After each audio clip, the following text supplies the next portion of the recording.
Hello, everyone. I was worried my internet has been questionable today and I wasn't thinking it was grabbing the stream, so I'm glad it did. Thank you so much for joining us. This is hashtag no limits. Hashtag no limits is about people whose society has placed limits upon, but who have busted through those limits. Ophelia says in Hamlet, "We know who we are, but not who we will be." And I believe that to be 100% true. And I believe there is no more beautiful example than the caterpillar turning into the butterfly. The caterpillar literally dissolves into its cells and then reforms into the butterfly. That can't be easy. Then it has to struggle in the cocoon in order for its wings to be strong enough to fly, in order for it to take itself to all the beautiful places that it wants to go to. And none of that can be easy either. However, it happens. And we have people doing this all the time as well. And so I'm happy to bring to you today my guest, Chris Hanson of Life Skills Advocate, because he's going to share with us some necessary tools that our students who are getting out of high school are needing that is often lacking. And so he's got some great resources. He's got a coupon he's going to share with us later. So let's get into it. And I'm sorry, I'm slightly distracted because I'm getting a message about Facebook through my StreamYard here. So Chris, welcome. How are you doing today? I am doing great. Thank you, Shelly. It's awesome to be here, and I love your caterpillar reference at the beginning. That was beautiful. Thank you. Thank you. Yeah, I know the tadpole changes into the frog, but that's not as pretty as the caterpillar going into the butterfly. So that's the analogy that I've used. So I do want to mention, and I always forget this businessy part. If you are watching live or in the replay, give us a hashtag live or hashtag replay and let us know where you're watching from. So, Chris, tell us a little bit about yourself. Yeah. First and foremost, I am located in the Seattle area, nestled between Seattle and Tacoma, actually in a town called Kent. Some people might be familiar. I live with my wife, Lisa, and my son, Benji. Benji is 4 years old. He's hilarious and awesome. Or I should say he's almost 4. His birthday's in May. And Lisa and I have been together for 15 years or so, married for about 10, a little over 10. Nice. Yeah, they're everything to me. They're definitely like the driving force behind like literally everything that I do. As far as professionally and otherwise, I'm the founder of an organization called Life Skills Advocate. The inspiration for Life Skills Advocate is, I guess I should probably tell you like what it is, and then I'll go into like the inspiration behind it. But Life Skills Advocate is an organization that started in 2019, right before the pandemic. And we provide executive function and life skills coaching for neurodivergent teens, adults, and families. And our mission is to uplift the neurodivergent community to embrace their strengths and self-advocate with confidence. We place a huge emphasis on self-advocacy and a huge emphasis on executive functioning, and a huge emphasis on relationships. And I'll kind of get into more of that as we go, but those are sort of like some of the main pillars we stand on in terms of how we provide our sport and what it kind of looks like. But sort of the inspiration for the organization, I was a special education teacher for a number of years in the Kent School District here in Washington. And I worked at Kent Meridian High School and Kent Lake High School. Time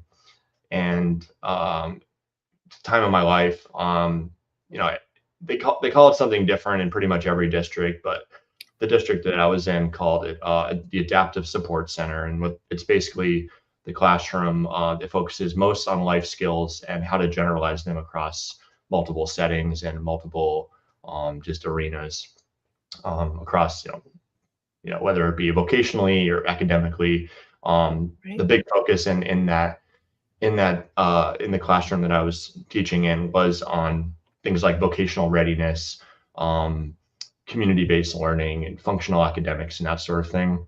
Loved working with those students, loved working with a team of highly capable paras and related service providers. Just an awesome time.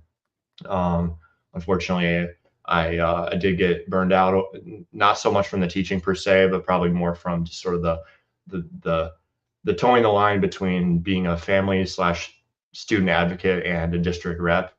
And obviously, Mhm. in a perfect world, those things are perfectly aligned and everyone sees eye to eye. But I think I had just a really hard time like advocating and getting my students' needs met at the time. But not to that definitely didn't take away from how much I enjoyed my teaching career. Prior to that, I mean, I think my whole life, I can kind of say like one of this work is highly personal for me, in the sense that I was a struggling student, in a huge way, major motivational issues in high school and beyond even. I have ADHD myself, struggle with you know certain aspects of that, including like real-time processing, just executive functioning and rejection sensitivity, a number of things. But I also think it's like it's a really interesting thing to have in the sense that it enables me to have a lot of empathy for the clients that we support and the students that I've supported over time. Over the time. So I guess it's safe to say that the work that we're doing and the team that I work with at Life Skills Advocate are doing is a labor of love, and it's one that's very personal for all of us. So Yeah. happy to go into Sounds any like it. additional detail. Yeah, but that's kind of a high level. Awesome. Thank you so much for sharing all of that. So yeah, you shared a lot. And I just want to say we have Fran joining us from Southern Illinois. She's hashtag live. So just exactly what she did for the rest of you who are watching, just give us a hashtag and let us know live or in the replay and then where you're from. So whoops, I meant to take that off. And okay, now I'm having all kinds of issues. Goodness gracious. All right. It's like I've never done this before. So apologize for that, Chris. No So worries. there was a lot that you shared in there, and I do want to touch on a few things. So first of all, Benji sounds like a fun little guy. So I'm happy that you are a dad. You seem to me to be the kind of dad that's very involved, and it would be a lot of fun. So I think Benji is very blessed to have you as his dad. And so starting Life Skills Advocate before the pandemic, and then the pandemic hit. Yeah. Um, did that change anything that you were doing, or maybe how you were doing it? Yeah, it definitely did. I would say, obviously, the biggest change was going from a lot of in-person support to going to virtual support. And it's not just switching, right? Like it's not just going from, oh, now we're working in someone's home to a seamless transition to Zoom. Um, Right. and the reason that that's challenging is because the types of skills that I was working with my clients on at the time, and that we still do in a large sense, are things like how to prepare for school, like how to make a peanut butter and jelly sandwich for yourself, and how to do your laundry, like tangible, literal life skills that we all need. And it's really hard to teach someone how to do that over Zoom. However, special ed teachers, kind of masters of differentiating instruction and adapting, Mhm. um, made it work. Not the prettiest thing in the world, especially in the beginning, but um, that's that's probably when we started to recognize why it's so important not just to focus on the tangible life skills themselves, but the prerequisite to those, which is executive functioning and like becoming a really good, strong self advocate for yourself. And like, so yeah, maybe you're not always going to have someone there right next to you helping you make the bed or create a sandwich, but what sort of tools and structures can you put in place, and what sort of language can you use to sort of to get those needs met, when things aren't lined up as ideally as you'd like them to be. And so yeah, that would probably be like the biggest thing that changed. And it's Yeah. sort of a bittersweet, obviously, because of pandemic, a horrible thing. But it did enable us to explore what expanded virtual coaching could look like, and making it possible for people to work with us who are maybe not located in the Seattle, Washington area. And so we spent a fair amount of time sussing out what that would entail, and Now we're able to offer our services wherever people are, which is great.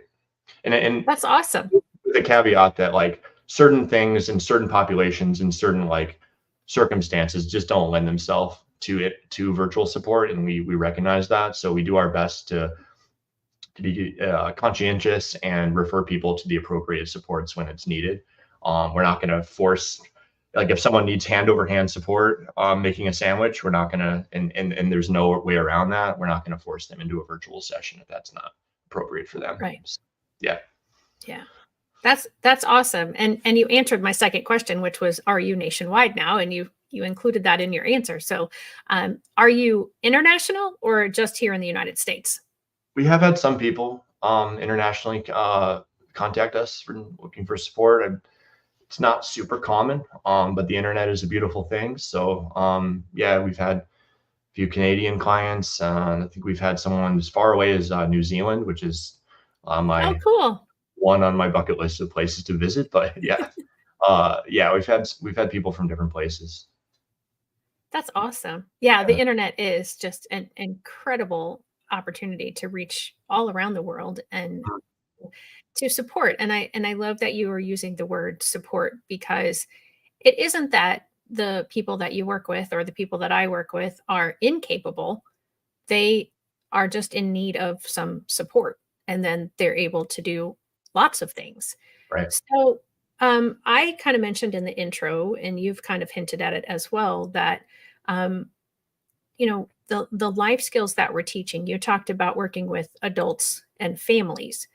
Mhm. So, I want to talk about the life skills part of it, but I also want to talk about how those life skills are connected to the other part of your pillars, which you said are executive functioning skills. Can you talk a little bit about what you are meaning when you say executive function skills, and then talk about how that plays into helping in the family with the families? Yeah, absolutely. So I guess executive functioning is kind of a buzzword, right? That gets floated around a lot, and it's often thought of as one singular thing. A lot of times people like equate executive functioning with organization. It's kind of the main thing. People are like, oh, that's exec. But turns out like organization is just one executive skill, which I'm actually going to use the word executive skill because it's a little bit more personal. So, Mhm. but there's no like definitive list, like or I guess I should say widely accepted list of executive skills that exist. Um, we've sort of developed our own, but literally, if you take the words executive function, though, if we go back to function here for a second, it means just from an etymological perspective, I suppose, to execute brain function, and that all happens in the prefrontal cortex, the right here in the front. It's the last place in the brain to actually develop for human beings, and it's one of the things that makes human beings unique. Animals don't have executive function skills; human beings do. Um, and so when we think about executive functioning, yes, it includes organization. It also includes time management. It includes task initiation. It includes planning. It also includes working memory, as well as some emotional things that don't necessarily often get thought of in executive with executive skills or executive function, like uh, inhibitionary control or impulse control, um, emotional control, even attentional control. So, like our ability to sustain our attention on a task, which is not necessarily quite as emotional. And so, when we teach these skills, we don't teach them in a vacuum. We don't like say, "Hey, we're going to sit down at a kitchen table and we're going to talk about the theory of time management and um, read from a textbook," because that's not very Right, motivating. And we can right. talk motivation later, but we so every coaching client that we work with, we run them through some different assessments and instruments to actually gauge, get a good understanding of like where they are from an executive standpoint, executive skill standpoint, and we also talk to their family to get their opinion on where things are at. And this is hopefully coming back around to answer your question, Shelley. Mhm. Um, and sometimes like when we think about like executive skills and life skills and like independent living, sometimes what we find is like, and it's actually quite often that we find this, is that there's a difference in opinion of what attainable life skills mean, like what actually independent living means.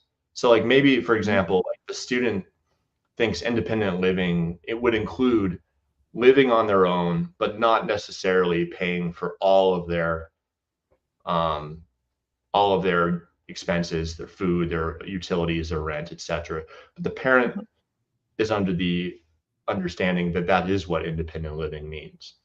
And Mhm. so oftentimes these early sessions and the family collaboration is actually defining what is the, well, how are we defining this thing that like is that we're striving for? Because Right. if we don't have that foundation, then we're really not going to get very far. Everybody has to sort of be in alignment on some level there. So then, yeah, once we define it, and once we have a clear understanding of like where the skills are from both a strength and a weakness perspective, and we look at the goals and the aspirations and a number of other items that we collect in those initial sessions, we start to put together a roadmap um, for that client and that family towards something that we can all agree is like makes sense. Um, Mhm. which includes working on executive functioning and tying it back to those real life skills. So sorry, I didn't finish my thought earlier about like sitting at the kitchen table talking about time management. Instead of doing that, we say, what tasks do you tend to procrastinate on, and what is the impact of those tasks? And also maybe like what sorts of activities do you get so into and so like invested in that they bleed over into other things, such that maybe it makes you late to an appointment or late, impacts this, that, or the other. And so a potential strategy there could be to time yourself, um, to to time yourself doing. Oh, I guess let me back up just a second. Sorry. Thinking You're about, okay. we also have a tough time. Like some students have a tough time estimating how long certain tasks are going to take, like their homework, and that Right. sometimes often is the driver of procrastination. Oh, it's going to take me an hour, but really in reality, maybe the homework assignment will only take like 15, 20 minutes. So often what we do is we'll ask our clients and families to time themselves doing the tasks so they have a clearer understanding of how long it takes, so that they can sort of gauge it, and it doesn't, it takes away the ambiguity, and when you're able to sort of measure it, and then that's how we sort of think about time management, not so much like here are the four principles of time management and here's Right. how, you know what I mean. So I've talked for a little while here. Gonna, Would you would you like to take a break and take a breath and get a drink? Yeah, so that's fantastic. I mean, I have an understanding of executive functioning skills, and it's all very similar to what you described. I love the tangible ideas that you talked about regarding time management yeah. because I don't think a lot of people have broken it down that way to think about it. Not that they're sitting at a table having the conversation either, but I think the idea of, us as parents with our children sometimes saying, "It's not gonna take you an hour, just sit down and do it, and it'll be done in 15 minutes." But having them actually sit down and time themselves, and then we have that visual, factual Mhm. information to show them, "Look, it really only took you 20 minutes or half an hour," or whatever the time span is. Um, because I hear so many parents like, "Oh my gosh, if my kid would just sit down, and just do Mhm. it, then they would be finished." But they want to spend, most of the time arguing about how long it's going to take them. And then when they finally do it, it only takes them, a minuscule amount of time compared to what they thought. And so I really like that idea of that timer and letting them see, and then being able to use that information to help guide your planning on Mhm. what the next steps will be in order to Yeah. make a plan for them to help them have better time management. Um, as your understanding of executive functions go, Is it the same as mine in that we are developing to their fullest extent executive functions until we're in our 20s and 30s? Is that your understanding as well? That is my understanding. And I'm certainly not a neuroscientist or anything Right. like Yeah, that. me either. But yeah, my understanding is that around 25 or so is when things start to plateau a little bit, or at least slow down.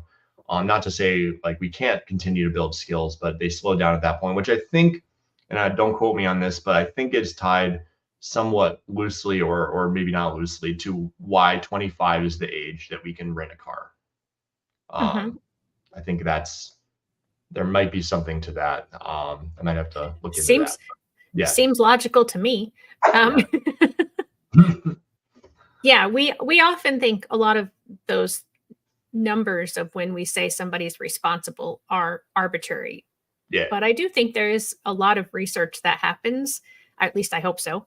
Um, in determining like, okay, somebody at this age can handle this much, and then somebody at this age can be responsible for this, and so on and so forth. Because I think it's kind of the same way with like renting a hotel room. I think you have to be 25 or something in that age range to be able to book a hotel, which was very difficult for my husband and I because we got married. I was 21 and he was 20. So that made renting, thankfully he was military, so we didn't really have to worry about that. But yeah, just so I think there is some connection of what your brain is capable, when you're renting a hotel room, when you're renting a car.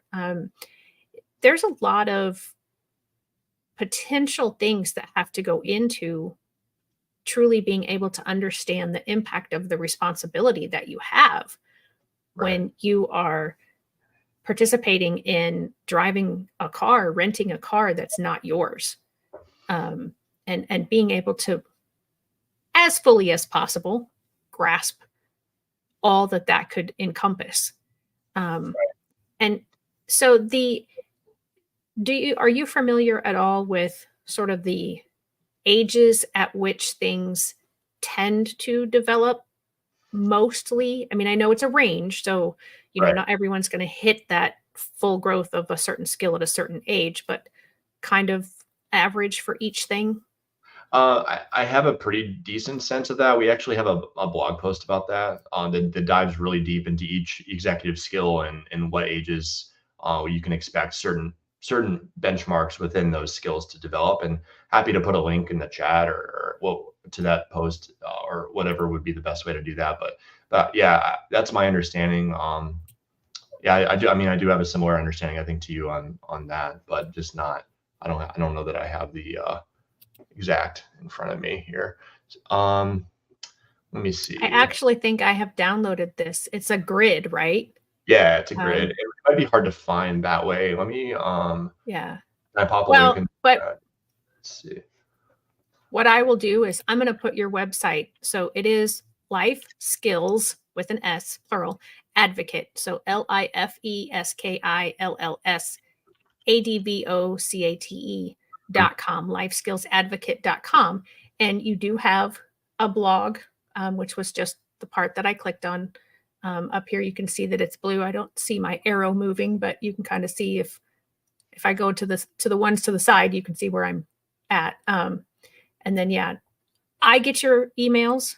I recommend that anybody who is interested in this area or has someone in this age, that you join your email list, because you send out free resources frequently.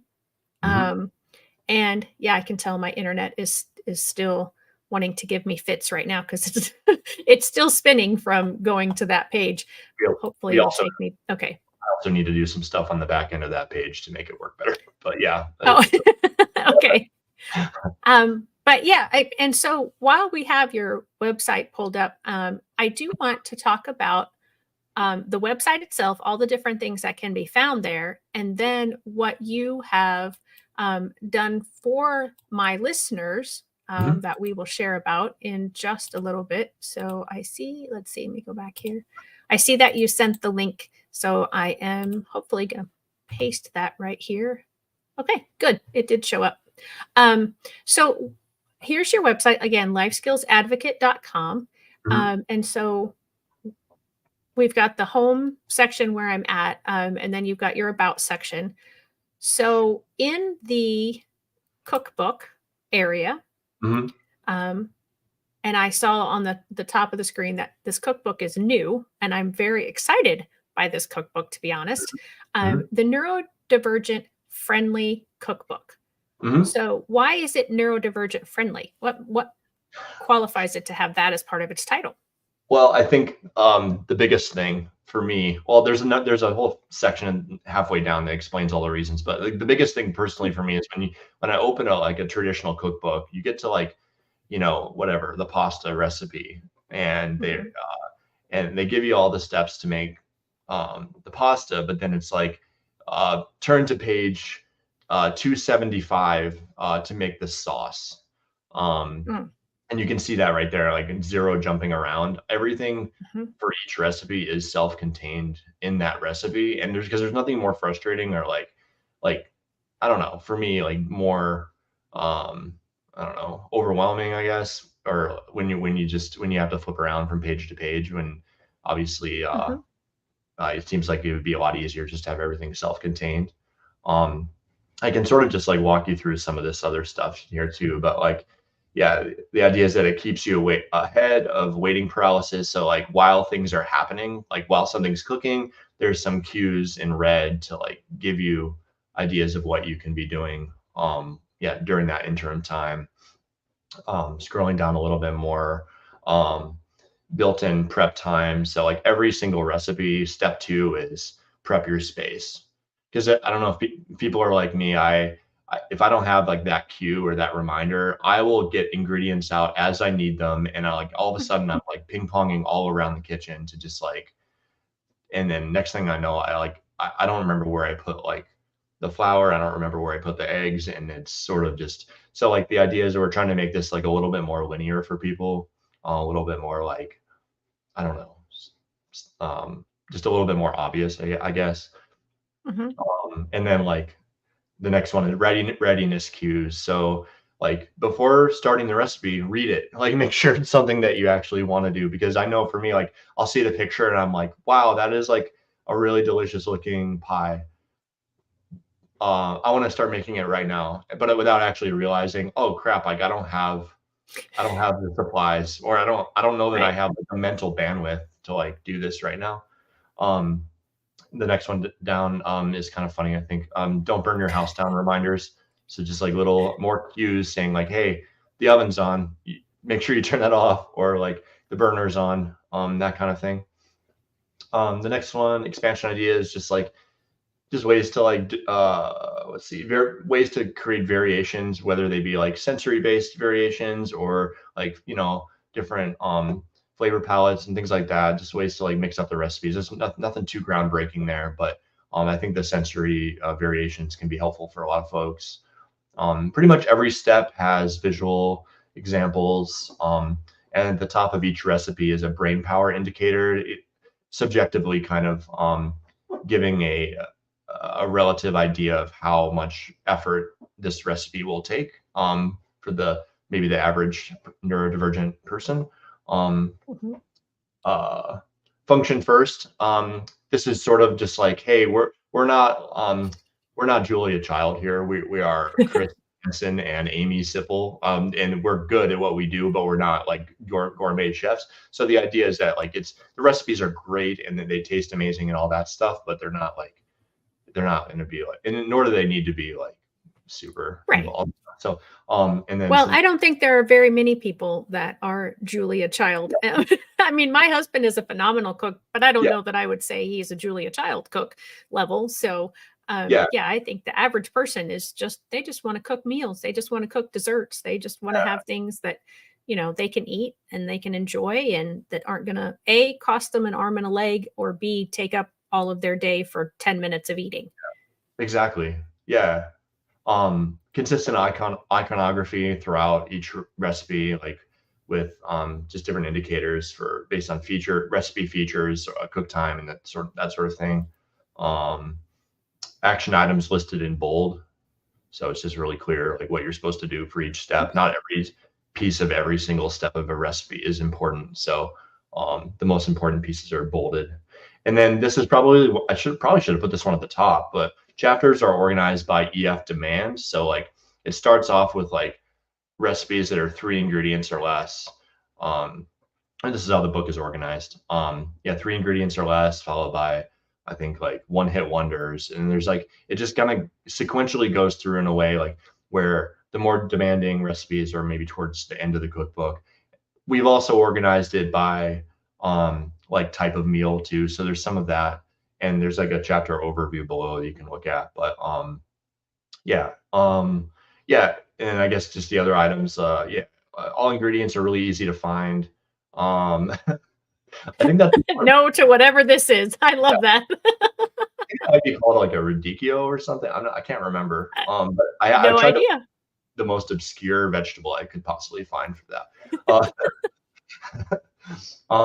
Measurements are split from the beginning. Because I find that often like recipes will list like you need 7 eggs. But they won't say like you need 3 for the sauce and 3 for like the main thing. And it's easier, All I think, right. like right from the start how it's split up. So flexible and portable. We offer it as both a PDF downloadable thing, and we also have a paperback version that's available on Amazon, which I'm really proud of. That was a big deal. We got that published. That's And then awesome. last Congratulations. Oh, thank you so much. And then last but not least, there are no personal anecdotes that you have to scroll through. Because when you go to a recipe website and they have like a million different things for you to read before you actually get to the recipe. Yes. We've avoided Yes. that. Um, And um, that's all because of the algorithm, because the longer you stay on a website, the more the algorithm thinks it's a valid website. And so now people write all these long right. anecdotal stories to tell you about when they ate it and when they first discovered it. And I'm like you, I'm like, just give me to the recipe. That's what I came here for. Exactly. Like, and Um, I don't blame the website, the people who built the recipes or the websites. It really is just like they need to do what they need to do to get Google to show their right, thing. So, right. but a Yep. lot of them I think have been going towards like putting jump links down to Hmm. down to the recipe, which I think is nice. Yeah. But yeah, the And idea. I love this that you say Okay, who it's for. I mean, yeah, it's really for everyone, honestly. But not yeah, only is it for everyone, but your target audience are the neurodivergent individuals, but mhm, anybody. I mean, as I was listening to you, I was thinking this is probably a great cookbook for me because, as I mentioned, my husband is an amazing cook. Me, not so much. My husband does not follow recipes. I follow them step by mhm, step, letter to, exactly to the measurement and all of that sort of thing, because I don't trust my ability to understand how things blend together. And I love that you put all of these professionals that could mhm. use it as well, which I see here that you left me off. You left special education teachers off the list. I think it might be up Um, higher, actually, educators and therapists in one of those big boxes. oh, okay. Oh, you saved yourself. Okay. Yeah, that because that would have been um, leaving me off as well. that's true. That's true. So, what is it that you have generously offered for my audience Yeah. regarding this cookbook? Yeah, so for the cookbook, and we also have a workbook, which we can talk about if you'd like. But we have a coupon code, hashtag no limits 50, which will get you 50% off the digital version of the cookbook and the digital version of the workbook. Unfortunately, Amazon doesn't allow us to generate coupon codes, Right. so we can't do anything there. But yeah, so I hope that that will be useful to people. It's already pretty well priced, I think, but any little bit helps. Right. So happy to offer Yeah. that. So let's talk about then the real life executive functioning workbook. Sure, happy to. Excuse me.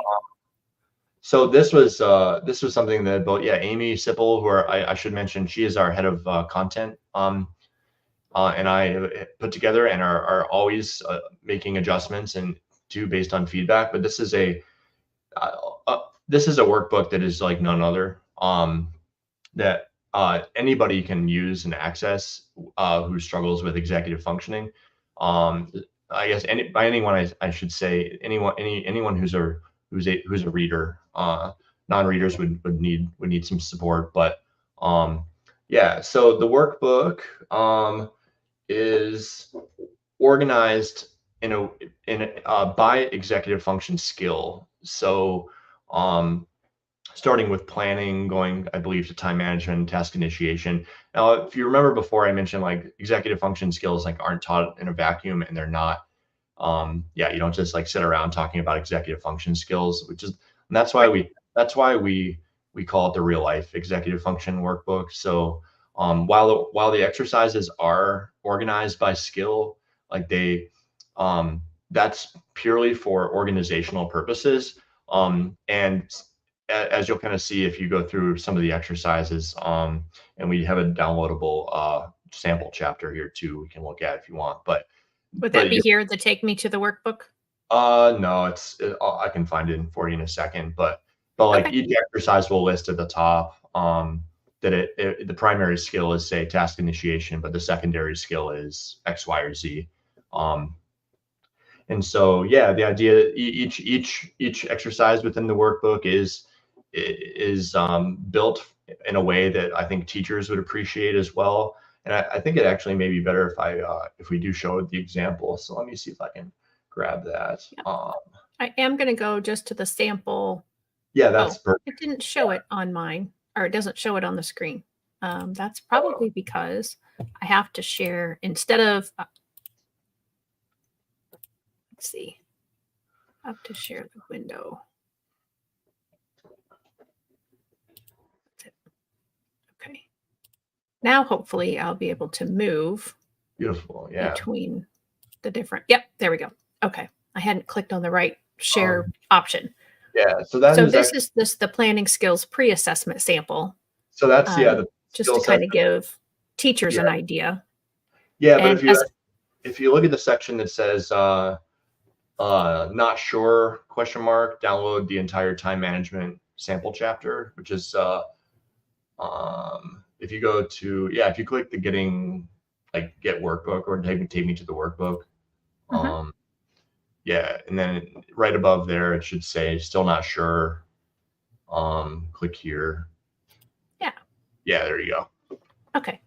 um yeah, so how we've structured each chapter, obviously table of contents, and then there's a very, very brief overview. Like we really want this thing to be like action oriented and not so much, again, like theory oriented. So like a brief overview of time management as a skill. um, what is the relationship between time management and behavior? Why are time management skills so important? How do you support someone with time management challenges? How do you set up their environment for success? And then it gets right into the time management skills pre-assessment. So every single chapter begins with a pre-assessment, um, which, based on the answers, loosely ties to some of these exercises. So where you see it, find an exercise, and we're looking to improve this actually, so that it's like a little bit more obvious, like which answers go to which exercises. But so for learning to complete tasks within a specific time, go to exercises 13, 16, 18. And for learning to use time management tools like calendars and agendas, those exercises. So yeah, if we just go down to like the first one, which is 13, um, provides a background of that exercise. Specifically, the box in the upper right hand corner discusses the different skill areas, what the skill level appropriateness is. So this would typically be like kind of another subjective like measure, like easy, medium, hard type thing. The materials that you'll need, instructions, what mastery criteria would look like. So this could fit in nicely with um, potentially IEP goals and things like that, as well as or traditional like lesson plans and things. Ways to expand or differentiate the ideas that are in the exercise. And so this one is about time estimation. So that's kind of like what we talked about earlier. It's kind of appropriate, I think, and give some prompts. Um, and then, yeah, I mean, and then there's just a ton of really good material here. Most of which has been validated by like peer-reviewed research, or has been inspired by peer-reviewed research, but the workbook, I will say, like, as a caveat, the workbook itself is not a peer-reviewed instrument or tool. That's just not a hoop that we wanted to jump through, nor do I know how to even navigate that at all. So I just wanted to kind of get something out there that was useful. And what I should say too is that this has been tested with a lot of our clients, as well as like the students I used to work with, and myself, and all sorts of people. So it's not just like coming up with this stuff, off the top of our heads. So I think it's safe to say it's very like data informed, if not. There's Amy. Yeah, there's Amy. Yeah, and there's me. But yeah, and so like even with like when we design our website and when we do everything, we're trying to think like, how do we make this like the best for the people that like are on here, So so we have we actually have a shorter version of the landing page, because it's kind of a long landing page. So prompts throughout to say, hey, is this page too long? Click here for a shorter version. And then that way, because obviously this is a lot of information to read and go through. Right. Yeah. And so that's kind of, I guess, an overview of the workbook. Happy to answer any specific questions, though. Sure. That's fantastic. And again, for anyone listening, whether you're listening a year or so after this airs, I double checked with Chris, and that #NoLimits50 coupon is valid forever, he said. So no matter when you're listening to this, that is still valid. And I mean, if you have someone that is working on executive functioning skills, I don't think you're going to find a better resource than this. I mean, I'm not in the executive functioning world 100% of my time, but I'm in it quite a bit. And this is a phenomenal resource. And then the cookbook too. I actually thought about writing a cookbook for people who are neurodivergent. And after seeing what Chris had, I thought, well, I don't need to do it because it's already been done beautifully. And, if you don't have to reinvent the wheel, then don't reinvent the wheel. So I very much appreciate the amount of work that went into all of this. And then the fact that you're offering it for 50% off the digital versions of both to my audience is just, it's phenomenal. I can't thank you enough for that, because I think a lot of people will benefit greatly from either or both of these resources. Thank you. So kudos and congrats and thank you. Because I mean, that's just amazing, I think. Yeah, you're very welcome. Yeah, happy to do it. I think some of the common questions I think that come up for like the workbook specifically, I would say I'd like to maybe address really quick, if that's okay. Sure. Would be like, what ages is it geared for? And the answer to that is it's typically most geared for people age 14 and up. There have been teachers who have had success adapting exercises for younger students. But the 14 and up is sort of just the age we had in mind when we created it. So the other question that comes up a lot is like, do you accept purchase orders? And the answer is yes. So just send me an email or send just chris@lifeskillsadvocate.com if you want to get it with a purchase order, and we would still honor the discount code if that was the case. And so those are probably like two of the bigger questions. I'm trying to think what else. Yeah, that's pretty much it. Okay. And you're very responsive, I mean, is the word I want, to those emails. When he gets a random email from me saying, hey, do you want to come be on the show? He answered me. And, that doesn't always happen. So, he is responsive to your emails. So even though you might be thinking, oh, it's going to take him a week to get back to you, that's not likely the case unless, he's gotten super swamped somehow. And I tend to try to practice my own strategies when it comes to executive functioning, especially with inbox management. I tend to get a lot of emails, but I love interacting with people, and I love, and if anybody has any questions that they want to ask, like, just shoot me an email and I'll get back to you pretty much like within like a day or two, usually 2 days max.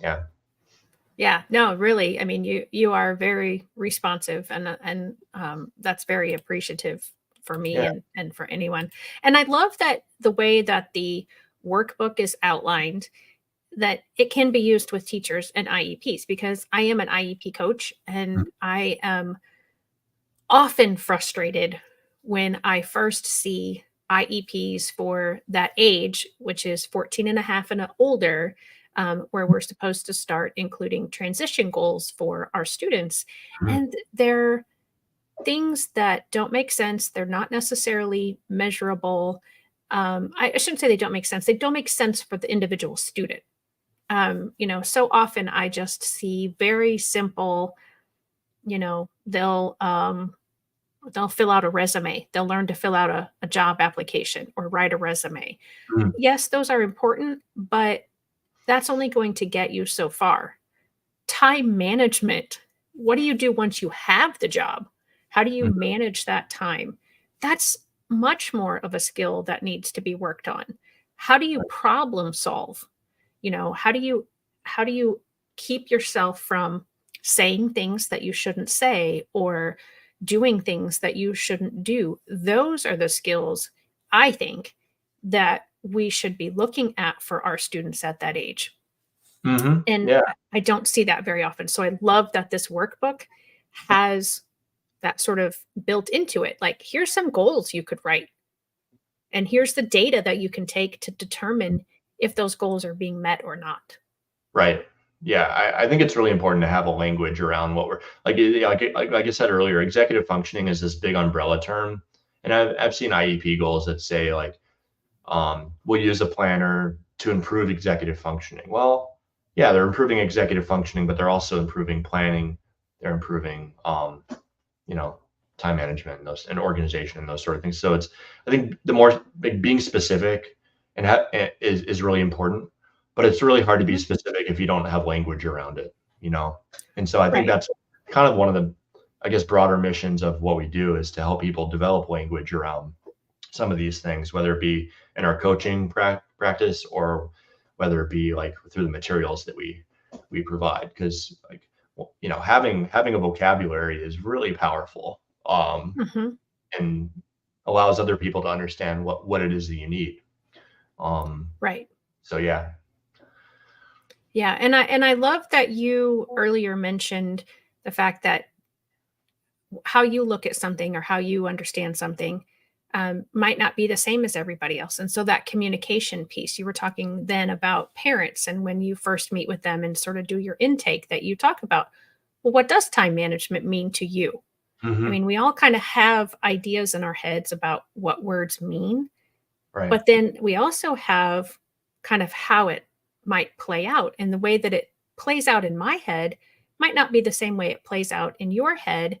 And it doesn't mean that I'm right and you're wrong or vice versa. It's just we need to talk about it so that we're on the same page as to what it looks like. Right. And that's the same when you're writing an IEP as well. When you're communicating with your spouse, I mean, that we get, I don't want to say lazy, I guess we get complacent, like, oh, they know what I mean. Well, Hmm. no, they may not. And if you don't share what you mean, you're likely going to get frustrated because someone's not meeting an expectation that you didn't verbalize to them was your expectation. Right. Right.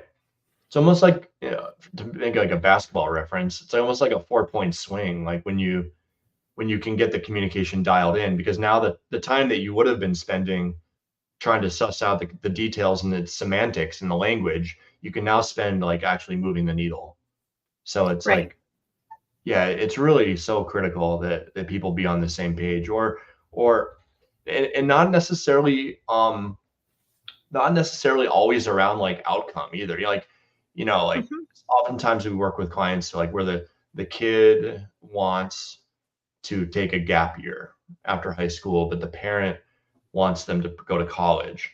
Well, when we zoom out from that, like what they're both saying, at least in my mind, are I want my son or I want myself, I want to be happy. I want to do Right. what's fulfilling. And so then when we start to have like deeper conversations about it and start to understand like motivations around those things, we can more often than not come to an agreement about outcome, and about goals and that sort of thing. So So Yeah. And yeah. again, I think that that dialogue is so important because we do tend to box in what we Hmm. think independent living looks like. You mentioned that earlier. Hmm. You definitely can live independently with other people. Yes. And And that's, and so yeah, go ahead. Sorry, Shirley. just figuring that out. What does Yeah. that look like? Right.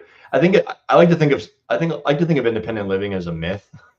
Because like, yeah, my wife and Benji and we all live independently here together, but like, is it really independent living if that's, like Right. I think truly true independent living would be like if I lived in a house by myself with no supports whatsoever. But the truth is that we generally all have some level of support that we can tap into when we need it. Like even if I was living pretty much on 100% of my own in an apartment or something, if my electricity fuse box breaks, I'm calling an electrician. Yep. Um, Exactly. Now the electrician is somebody that's like sort of on my team to like help me figure out that problem. So I think that's one of the biggest maybe like fears or misconceptions that young people tend to have about independent living is that like you're totally on your own, which is a normal thing to think when you don't necessarily know what's Right. involved. But that's one of the things that we help people understand is like, yeah, you're still going to have people that you can lean on when you need it, and that's okay, and that's expected. That doesn't make you like a lesser Right. person. And so yeah, And it's what a kind of great point because I mean, even the neurotypical person doesn't do plumbing and electrical and why and right, I almost said wiring, but that would be electrical. You know, small machine repair. I mean, we had our garbage disposal go out recently, and I went online and I looked it up and tried to do some things myself, but I ended up having to call a plumber because it was more than I could figure out on YouTube. right, And, so we all have that support. So I really love that concept, and I'm going to use that now when I talk about, that independent living, because it is something I talk about within writing IEPs, because we do get that boxed in. This is what it looks like. This is the only way it can be. And so I have to, make everybody fit into that mold. And that's not, especially for independent, individualized education programs, that's not what we're doing. We're right, finding out what works for this kid, what works for this adult. And that's what you're doing with your plans too, is where, here's where we're starting. Where are we going? How are we going to get there? And right. then this is the plan for that. Yeah, and I think there's this idea that like when we live independently, that like our entire identity has to shift. Like I still play video games, I still Mhm. play like kickball. I was in a kickball league a couple summers ago. You can still, I don't know why I say kickball. Does anyone actually play kickball outside of me? But anyways, but Well, like apparently, because you have a whole team of people that do it. So, I but get no, yeah, I mean, we have events and stuff around where I am too, where we have like kickball yeah, tournaments for adults. yeah, such an ADHD moment right there. But yeah, No, it's I, okay. I, I think anyways, your identity doesn't have to fully change. Your responsibilities certainly do on a lot of levels, Right. and you can stair step your way there. And that's some of the work we do with the people, the people we support. But yeah, like you don't have to give up the things that you love just because you're living on your own. And I think that's one of the biggest points of relief for the clients and the families that we support. Like yeah, I think the biggest change is like maybe instead of playing 8 hours of video games, Right. you can create some boundaries around it. And we teach people how to do that, like the practical side of creating boundaries and things. So Yeah. That is so awesome. So we just have a few minutes left, and I think we've done a beautiful job, but I want to make sure that when you thought about coming on today, that if there was anything that you didn't get to say, that you have the opportunity to say something about that now. yeah, I did have one little like kind of like framework I wanted to share really quick, and it's something Yeah. that I've been using myself, and I think more people should know about. Um, and it's called the music model of motivation, or the music model of academic motivation, which I think actually um, generalizes across more things than just academics. And music is MUSIC, but it doesn't have anything to do with like music in the, you know, in that sense. Okay. So the acronym and the idea is that this is a framework that anybody can use to help improve the motivation of people that they support. And it's peer reviewed, and they have like a whole assessment attached to it, and they spend a lot of time. I mean, the music model of motivation folks, validating this. And so M stands for empowerment, and students tend to do their best when they feel like they have decision making capability and choice. So that's M. U is usefulness.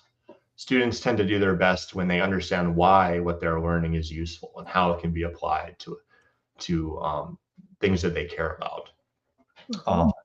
S stands for success. Students tend to do their best when they believe that they can succeed, and with whatever it is they're putting forth. A lot of people, I don't know anybody who likes to do things that they know they're going to fail at. So that makes a lot of sense. S, I stands for interest. And so obviously things that we're interested in, we tend to be more motivated to do. I have to do my taxes. I'm not interested in doing my taxes, but I still have to do it. And so if there was something I was interested in, obviously I'd be more likely to do it. And then C is, I think, such an important one, which I don't think it should be a problem for really anybody who's listening, but caring.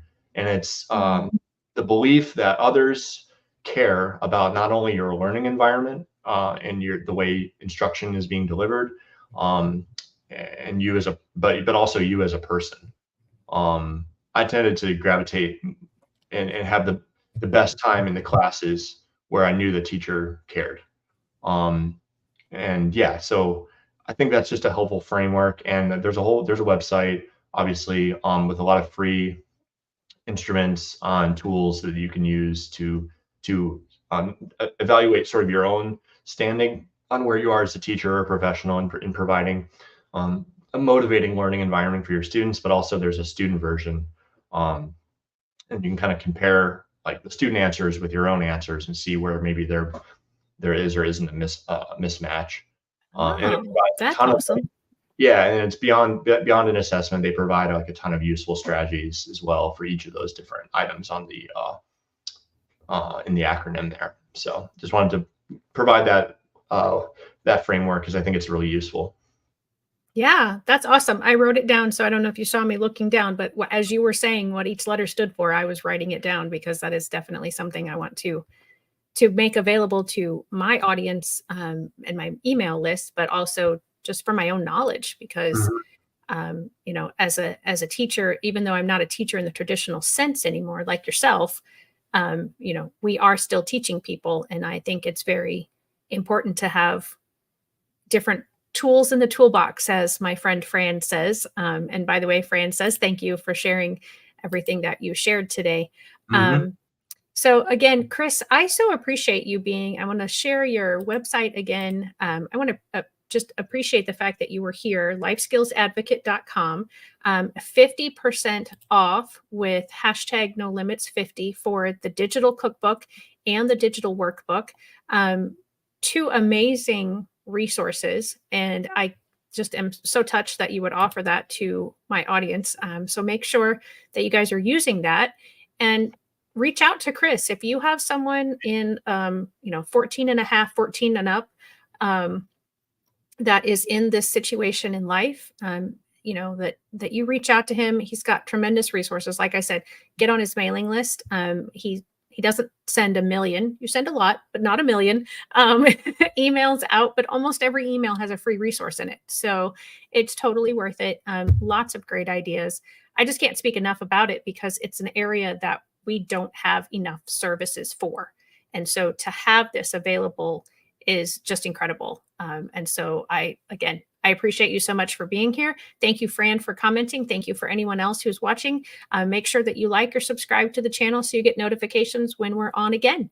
Thanks so much, everyone. Have a great day. Bye-bye, everybody.